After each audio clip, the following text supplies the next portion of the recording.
Question number 1. So we do perform the indicated operation. So first of all, we look right here, 3x. How we operation like 3x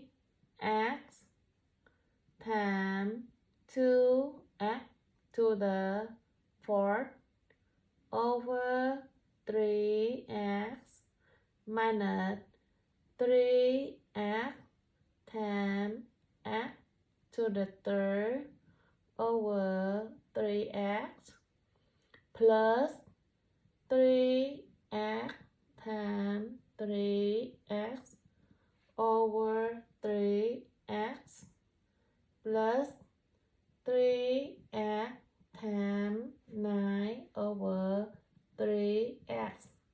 The next step, so how we get the answer, final answer. Look at here, 3x, 2x to the 4 minus x up here, 3x up here, 3x down here, x to the 3rd plus 3x plus 9. So this is the right answer.